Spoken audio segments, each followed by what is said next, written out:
नमस्कार, स्वागत है आप सभी का बड़ी खबर में। और दिन की 4 बड़ी खबर लेकर मैं हाजिर हूं आपके साथ ज्योति।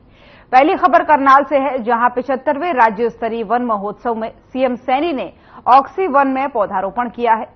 दूसरी खबर फतेहाबाद से है, जहां कांग्रेस कार्यकर्ता सम्मेलन में पहुंचे भूपेंद्र सिंह हुड्डा ने सरकार पर जमकर निशाना साधा है। तीसरी खबर फरीदाबाद से है, जहां सरकार ने महिलाओं को रोजगार के लिए 4 करोड़ रुपए की सौगात दी है। और चौथी खबर भी फरीदाबाद से ही है, जहां पर एचएसवीपी सरकारी खजाने को नुकसान पहुंचाने में लगा है। तो ये चारों बड़ी खबरें आपकी टीवी स्क्रीन पर है, तस्वीरें भी दिखा रहे हैं, जहां पर पहली खबर मुख्यमंत्री से जुड़ी हुई है, सीएम सैनी ने पौधारोपण किया है। वहीं दूसरी खबर कांग्रेस से जुड़ी हुई है, जहां पर चुनाव की तैयारियों में लगातार कांग्रेस जुटी हुई है और इसी कड़ी में जो है सम्मेलन पर सम्मेलन कर रही है। तीसरी खबर जो है महिलाओं को दिए गए बीजेपी के तोहफे से जुड़ी हुई है। वहीं चौथी खबर जो है सरकार के राजस्व को चूना लगाने से जुड़ी हुई है, जहां पर लगातार एचएसवीपी द्वारा जो है सरकार के राजस्व को चूना लगाने का काम किया जा रहा है। तो चारों बड़ी खबरें दिन की आपको दिखा रहे हैं, एक एक करके विस्तार से सभी पे चर्चा करेंगे। लेकिन अभी फिलहाल देखिए 4 तस्वीरें आपके टीवी स्क्रीन पर हैं।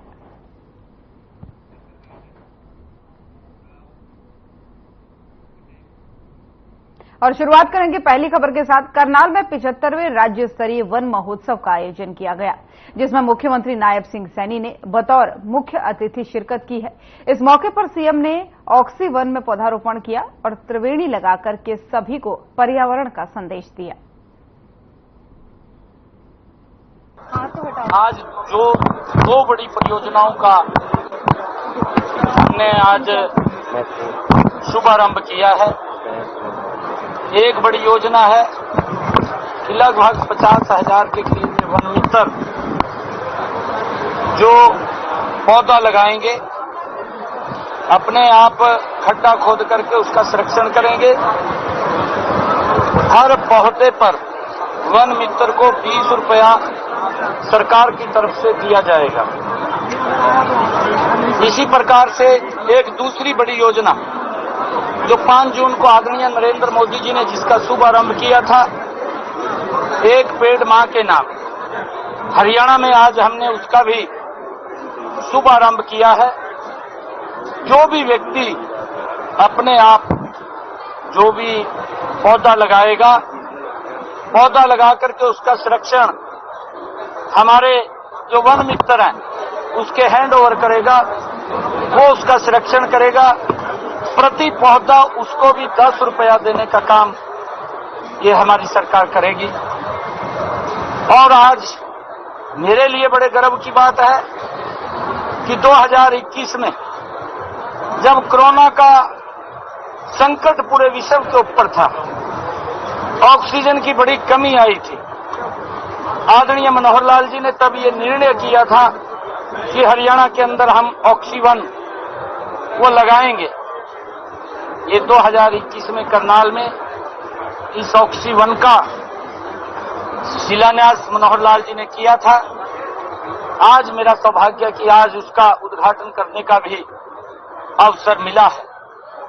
आज हरियाणा इस कार्यक्रम में, राज्य स्तरीय वन महोत्सव के कार्यक्रम में मेरे लिए बड़ी खुशी की बात है कि 20,000 लोगों ने, जिसके अंदर हमारे धार्मिक संस्थाएं भी थी, हमारे एनजीओज भी थे, हमारे स्कूल के बच्चे भी थे, हमारे एनसीसी के कैडर के युवा साथी भी थे, जिसमें हमारे जो धार्मिक संस्थाओं के लोग भी थे। उन सब ने आज करनाल में एक समय के अंदर 20,000 पौधे वो लगाए हैं। मैं उन और लगातार मैं ये अपील भी करूंगा सभी हरियाणा वासियों से कि हमें इस वर्षा ऋतु के अंदर जब इसका आगमन होता है, ये पौधा लगाने का एक अच्छा अवसर होता है। परिवार में अगर कोई खुशी का माहौल है, बच्चे का जन्मदिन है, हमारे बड़े बुजुर्ग का जन्मदिन है, या कोई और खुशी का फंक्शन है, हमने ये संकल्प लेकर के उस मौके के ऊपर एक पेड़ लगाना चाहिए। 2014 से आज 2024 लगभग हरियाणा प्रदेश के अंदर हमारी सरकार ने 18 करोड़ पौधे लगाने का काम किया है और अब की बार भी 1 करोड़ पौधे लगाने का ये संकल्प लिया है। कोई भी अगर पौधा लगाएगा तो हमारा फॉरेस्ट का अधिकारी उसको पौधा उपलब्ध कराएगा। वो वहां से जाकर के फलदार के साथ साथ छायादार पौधे भी लगाएं और आज कई त्रिवेणी भी लगाने का काम किया है, क्योंकि हमारी संस्कृति में हमारे जो पेड़ हैं वो पूजनीय है। चाहे पीपल का वृक्ष ले लीजिए, उसको हम पूजते हैं। वट का वृक्ष ले लीजिए, जिस वट के वृक्ष के अंदर नीचे स्वयं भगवान श्री कृष्ण ने गीता का संदेश दिया, ये हमारी संस्कृति से जुड़े हुए हैं। और चाहे महात्मा बुद्ध ने पेड़ के नीचे ही उनको ज्ञान की प्राप्ति हुई। हमारी ये कहीं न कहीं ग्रंथों के साथ भी, हमारे ऋग वेदों के साथ भी और हमारी प्रकृति का एक ये सुंदर रूप ये पौधे हैं। इससे वातावरण भी ठीक रहता है। जब हम देखते हैं अभी के इस गर्मी के मौसम के अंदर, क्योंकि जिस प्रकार से ऋतुओं का भी परिवर्तन हो रहा है, इस भयानक गर्मी के कारण जिस प्रकार से टेम्परेचर लगातार बढ़ रहा है, हम देखते हैं कि अब की बार गर्मी में कई स्थानों के ऊपर 50 डिग्री से ज्यादा वो टेम्परेचर हुआ है। और इसके कारण जो हमारी बर्फ और ग्लेशियर हैं वो भी पिघल रहे हैं। तो हम सब ये संकल्प लें कि अपने जीवन को सुरक्षित करने के लिए कि हम एक पेड़ अवश्य लगाएं। तो सीएम सैनी को सुन रहे थे आप। चलिए रुक करते हैं अगली खबर का। फतेहाबाद में आज कांग्रेस के द्वारा धन्यवाद कार्यकर्ता सम्मेलन का आयोजन किया गया। तो फतेहाबाद की ये खबर है, जहां पर कांग्रेस ने इस सम्मेलन का आयोजन किया है, जिसमें मुख्य अतिथि के तौर पर प्रदेश के पूर्व मुख्यमंत्री भूपेंद्र सिंह हुड्डा और कांग्रेस के प्रदेश अध्यक्ष उदयभान सिंह शामिल हुए। इस सम्मेलन में फतेहाबाद जिले की तीनों विधानसभाओं के पदाधिकारी और कार्यकर्ताओं ने भी भाग लिया। वहीं इस सम्मेलन के बाद से भूपेंद्र सिंह हुड्डा ने बीजेपी सरकार पर जमकर निशाना साधा और कहा कि प्रदेश में लगातार अपराधों के ग्राफ बढ़ रहे हैं। हुड्डा ने कहा कि प्रदेश में विकास रुक गया है और अपराधियों का राज चल रहा है। भूपेंद्र सिंह हुड्डा ने साथ ही ये भी कहा कि सरपंचों को लेकर सरकार जो घोषणा कर रही है वो नकली घोषणा है। पंचायत को पूर्ण अधिकार देने का काम कांग्रेस ने ही किया था और इनेलो बसपा गठबंधन को लेकर भी जो है भूपेंद्र सिंह हुड्डा का कहना है कि ये वोट काटू गठबंधन है और जनता ने वोट काटने वालों पर विश्वास करना पहले ही छोड़ दिया है। हुड्डा ने साथ ही ये भी कहा कि आने वाले दिनों में कांग्रेस पूरे प्रदेश में रथ यात्रा निकालेगी, जिसमें लोगों से सीधा बातचीत की जाएगी और लोगों के विचार जान करके विधानसभा चुनाव को लेकर के मैनिफेस्टो तैयार किया जाएगा।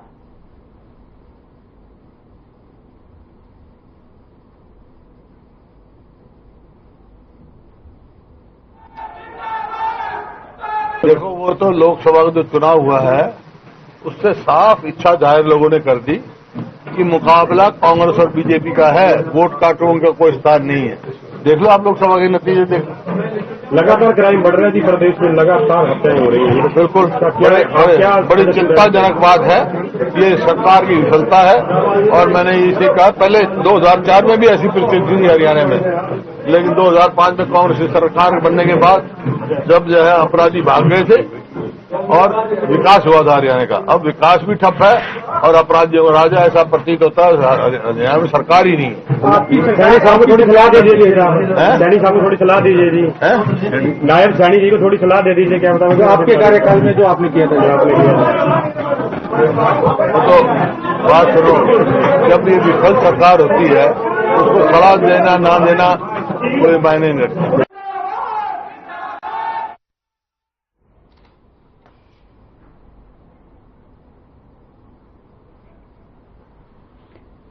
तो फतेहाबाद से आपको ये खबर बता रहे हैं, जहां पर कांग्रेस का सम्मेलन हुआ है और इस सम्मेलन को लेकर के जो है कांग्रेस में मुख्य अतिथि के तौर पर यहां पर भूपेंद्र सिंह हुड्डा पहुंचे और इस दौरान जो है उन्होंने प्रदेश के विकास को पूरी तरीके से कहा कि ये वो रुक गया है। 2014 के बाद से ही प्रदेश का जो है विकास नहीं हो पा रहा है। दरअसल कार्यकर्ता धन्यवाद सम्मेलन का इनका आयोजन किया गया था और इसमें जब भूपेंद्र सिंह हुड्डा पहुंचे, उन्हीं के साथ ही प्रदेश के जो अध्यक्ष हैं कांग्रेस के उदय भान भी पहुंचे हैं। तस्वीरों में आप देख सकते हैं। मीडिया को इसके बाद संबोधित किया गया और तमाम सारे मुद्दों पर यहां पर बातचीत करते हुए भूपेंद्र सिंह हुड्डा नजर आए। उन्होंने कहा है कि प्रदेश में कानून व्यवस्था भी ठीक नहीं है, विकास नहीं हो रहा है। 2014 से पहले अपराधी डर के मारे भाग जाते थे, लेकिन अब ऐसा लगता है कि प्रदेश में कोई सरकार काम ही नहीं कर रही है, यानी सरकार विहीन प्रदेश हो चुका है। तो उन्होंने इसी के साथ ही इस बार चुनाव में जीत का भरोसा भी जताया है।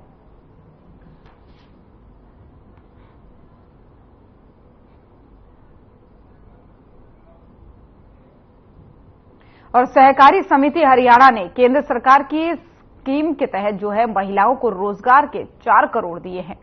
महिलाएं इस पैसे को अपने रोजगार में इस्तेमाल कर पाएंगी और इसी को लेकर के हमारे संवाददाता ने सहकारी समिति के चेयरमैन हुकुम सिंह भाटी से बातचीत की है। आइए आपको सुनवाते हैं पूरी बातचीत। गुजरात में भी जो है महिलाओं को कहीं ना कहीं प्रोत्साहन करने के लिए यानी कि आगे बढ़ाने के लिए जो है वो सरकार अलग अलग तरीके की योजनाएं जो है वो यहाँ पर लाने का काम कर रही है। हम इस समय फरीदाबाद में मौजूद और फरीदाबाद में देखा जाए तो फरीदाबाद का जो केंद्रीय सहकारी बैंक है तो उसकी तरफ से जो है वो महिलाओं को सहयोग दिया जा रहा है कि ताकि वो अपना रोजगार कर सके, ताकि महिलाएं आगे जो है सशक्त हो सके। तो इस तरीके की तमाम योजनाओं को लेकर के सरकार पहुंच रही है और हमारे साथ जो है वो कहीं ना कहीं हमारे साथ जो है भाटी है, चेयरमैन साहब है, उनसे भी बात करते हैं। चेयरमैन साहब, जिस तरीके से देखा जाए तो महिलाओं को कहीं ना कहीं सशक्त करने के लिए, मजबूत करने के लिए तमाम तरीके की योजनाएं हैं, आज के समय में क्या योजनाएं जो कितना लाभ है? देखिए, वैसे तो सहकारी जो बैंक है वो ग्रामीण क्षेत्र में पहले फाइनेंस करता था और किसानों को ऋण देने का काम आज भी करता है। बहुत प्रायोरिटी पर हमारा किसान जो है हमारे कार्य क्षेत्र में आता है। लेकिन ये केंद्र सरकार की बड़ी महत्वाकांक्षी योजना है जिसमें केंद्रीय सहकारिता मंत्री माननीय कृष्णपाल गुर्जर जी आज हमारे मुख्य अतिथि थे और श्री मूलचंद शर्मा जी हरियाणा सरकार के मैं कैबिनेट मंत्री थे और अति विशिष्ट अतिथि थे। तो आज 4 करोड़ की राशि महिलाओं के लिए आवंटित की गई है, जो 4-4 के ग्रुप में एक JLG ग्रुप यानी 200 ग्रुप 800 महिलाओं के लिए 4 करोड़ की राशि रिलीज है। अगर और भी महिलाएं होंगी हम उनको भी देंगे। ये 50-50 हजार रुपये प्रति महिला को ऋण के रूप में दिया जा रहा है, जिससे वो कोई कढ़ाई, सिलाई, अचार डालने का काम, कोई और भी अपना रोजगार स्वरोजगार वो तैयार कर सके और बहुत छोटी छोटी किस्तों में 3 साल के अंदर ये पैसा वापस करना है। जब वो पैसा वापस कर दें तो उसको बढ़ा करके हम 1 लाख रुपए तक और दे सकते हैं। महत्वाकांक्षी योजना है और मुझे लगता है कि हर परिवार इससे समृद्ध होगा, महिलाओं में खुशहाली आएगी और वो डिपेंडेंट नहीं रहेगी। ये बहुत अच्छी स्कीम सरकार की है। कहीं ना कहीं जिस तरीके से देखा जाए तो कुछ अन्य महिलाएं ऐसी जो जागरूक नहीं है, आखिरकार क्या क्या डॉक्यूमेंट्स चाहिए, किस तरीके की वेरिफिकेशन होनी चाहिए? इसमें ना कोई भी जमीन का, प्लॉट का, मकान दुकान कोलैटरल सिक्योरिटी नहीं देनी। उनको केवल अपना आधार कार्ड देना है, 2 फोटो देने हैं और उनका सिविल ठीक होना चाहिए। अगर कहीं से और लोन ले रखा है तो वो ठीक से उन्होंने किस्त पे कर रखी है, कोई दिक्कत नहीं है। अगर उनका सिविल ठीक नहीं है तो निश्चित तौर पर JLG में वो एलिजिबल नहीं होंगे। अगर सिविल ठीक है, आधार कार्ड है, स्थायी निवासी है तो बैंक को ये ऋण देने में कोई दिक्कत नहीं है और महिलाएं निश्चित तौर से इससे सशक्त होंगी। किस तरीके से कितने टाइम में जो है इस पैसे को जो है वो सरकार का वापस कर दिया जाता है या किस तरीके का जो है परसेंटेज ब्याज होता है? ये देखिए, जो इसका रेट ऑफ इंटरेस्ट है वो बहुत नॉमिनल रेट ऑफ इंटरेस्ट है और 1680 रुपये की लगभग 1668 रुपये की एक किस्त आएगी और 3 साल में ये पैसा वापस करना है। और निश्चित तौर पर मैं समझता हूँ कि 50,000 रुपये से महिलाएं अपना काम शुरू कर सकती हैं और जब काम बढ़ जाए तो और पैसा भी बैंक कहीं ना कहीं देखा जा रहा है कि कहीं ना कहीं महिलाओं यहाँ पर पहुंची हुई और तमाम महिलाएं जो है वो यहाँ पर पहुंची हुई और तमाम महिलाएं जो है कहीं ना कहीं सरकार की जो योजनाएं हैं उनको लेकर के यहाँ पर जो है वो सरकार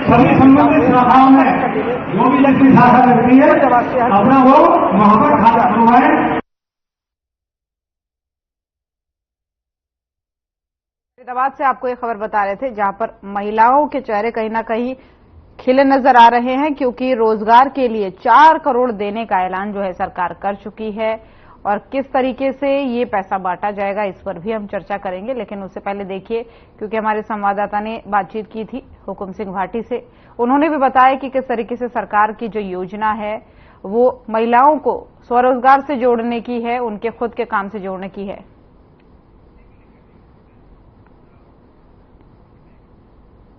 और उधर फरीदाबाद में ही हरियाणा शहरी विकास प्राधिकरण यानी HSVP विभाग ने सरकार को लाखों रुपए के राजस्व का नुकसान करा दिया है। पहले सरकारी पार्किंग के नाम पर सीमेंट और रोड़ी की सड़क बना दी, उसका भुगतान ठेकेदारों को कर दिया और लगभग 1 साल पहले लाखों रुपए से बनी इस सड़क को अब तोड़ दिया गया है। अब सवाल यह है कि क्यों तो ये सड़क बनवाई और फिर क्यों तोड़ी गई? ये जांच का विषय तो है ही, साथ ही जो है जिस सड़क को बनवाने में सरकारी पैसा इस्तेमाल हुआ उसकी भरपाई कौन करेगा और कौन अधिकारी इसका जिम्मेदार होगा। अब सरकार इस पर क्या कार्रवाई करेगी, ये भी देखने वाली बात होगी।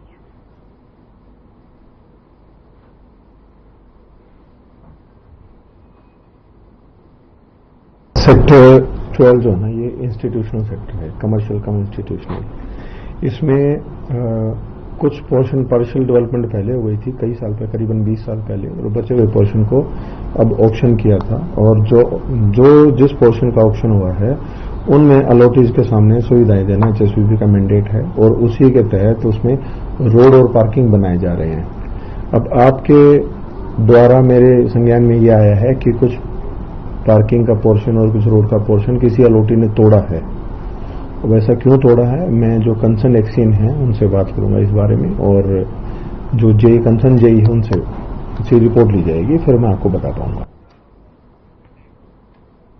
और इसी खबर पर ज्यादा जानकारी के साथ हमारे संवाददाता मोनू पांचाल हमारे साथ जुड़ गए हैं फरीदाबाद से। मोनू, 1 साल पहले इस सड़क का बनना और फिर से उसको तोड़ा जाना, राजस्व का नुकसान तो है ही, लेकिन जिम्मेदार किसको ठहराया जाए?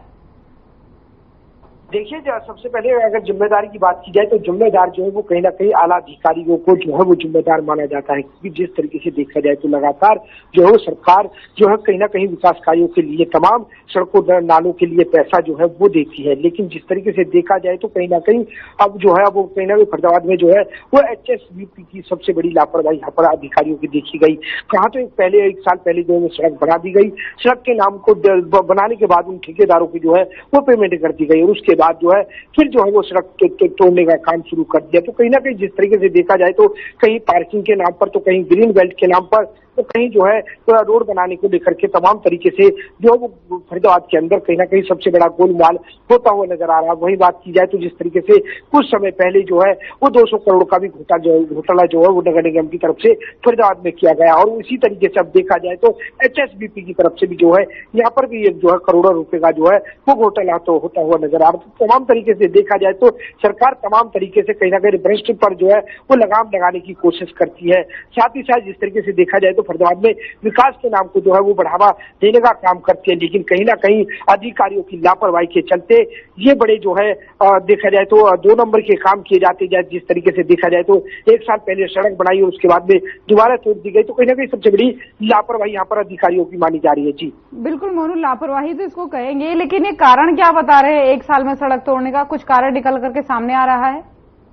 जी बिल्कुल, अभी देखिए जो अधिकारियों से बात जरूर की गई है, लेकिन अधिकारियों की बात की जाए तो अधिकारियों की नॉलेज में इस तरीके की बातें जो है वो समझ में नहीं आ रही। उन्होंने कहा कि वो नीचे जो अधिकारी हैं उनसे वो बातचीत करेंगे, उनसे पता करेंगे कि आखिरकार उस सड़क को क्यों तोड़ा जा रहा है। लेकिन सबसे बड़ी बात यही आती है कि कहीं ना कहीं जिस तरीके से लगातार जो ये भ्रष्टाचार जो फरीदाबाद के अंदर लगातार जो पनपता जा रहा है, कहीं ना कहीं अधिकारियों की सबसे बड़ी यहाँ पर लापरवाही मानी जा रही है। जी बिल्कुल, एक तरफ स्मार्ट सिटी के नाम पर कहा जाता है कि स्मार्ट सिटी है, विकास हो रहा है, लेकिन दूसरी तरफ इस तरीके की जब घटनाएं सामने आती है तो वो सोचने पर मजबूर कर देती है। लेकिन यहाँ पर महत्वपूर्ण बात ये भी है मोनू की, अभी बरसात का सीजन चल रहा है और इस तरीके से 1 साल के अंदर ही इस रोड को तोड़ा जाना कहीं ना कहीं यातायात भी प्रभावित कर रहा होगा और लोगों को भी परेशानी हो रही होगी।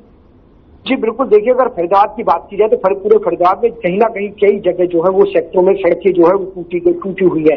उन सड़कों पर जो है वो अधिकारियों का ध्यान बिल्कुल नहीं जा रहा। लेकिन कहीं ना कहीं जब नई सड़कें जो है वो बनके तैयार हो चुके हैं, उनको दोबारा से तोड़ा जा रहा है, तो वो कहीं ना कहीं सबसे बड़ी लापरवाही यहाँ पर मानी जा रही है, क्योंकि पुराने रोडों की तरफ जो है वो कहीं ना कहीं अधिकारियों का ध्यान नहीं हो रहा और कहीं ना कहीं यातायात में काफी परेशानियों का सामना करना पड़ता है, क्योंकि बारिश का मानसून का समय और कहीं ना जिस तरीके से मानसून जो फरीदाबाद के अंदर होती है पानी पूरी तरफ जो है जल भराव हो जाता है, खड्डे दिखाई नहीं देते, कहीं ना कहीं बड़े हादसों को जो है इन अधिकारियों की लापरवाही से न्योता जरूर दिया जा रहा है। जी बिल्कुल, निश्चित तौर पर ये लोगों के लिए सबसे बड़ी मुसीबत की बात होती है, लेकिन जो ये मार्ग है, क्या इसका अल्टरनेटिव भी कोई मार्ग दिया गया है ताकि यातायात सुचारू रूप से चला रहे?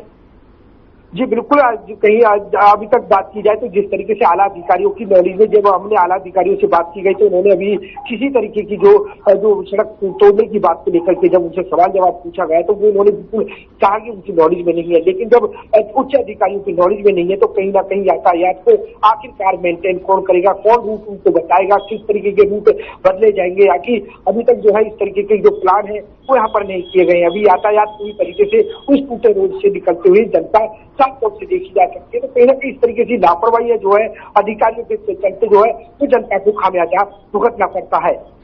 बिल्कुल मोनू, लापरवाही तो भुगतनी पड़ती ही है। फिलहाल आपने तमाम सारी जानकारी दी, उसके लिए बहुत बहुत धन्यवाद। आप नजर फिलहाल इस पर बनाए रखिएगा। तो फरीदाबाद से खबर आपको बता रहे थे, जहां पर एचएसवीपी का एक बड़ा घोटाला सामने आया है। 1 साल पहले ही ये सड़क बनी थी, जिसको हम आपको तस्वीरों में दिखा रहे हैं, और अब जो है एक बार फिर से इस सड़क को तोड़ा जा रहा है। और सबसे बड़ी बात तो यह है कि कोई कारण नहीं बताया जा रहा है, किसी तरीके का कोई रीजन सामने नहीं आया है।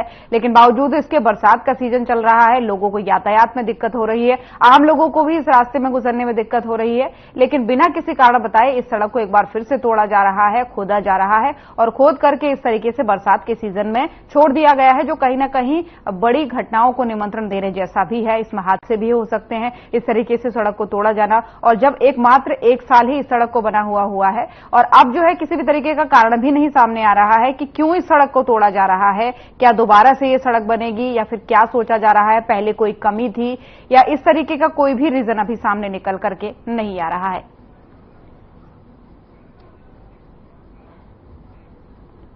तो बड़ी खबर देख रहे थे आप। बुलेटिन में फिलहाल इतना ही। नमस्कार।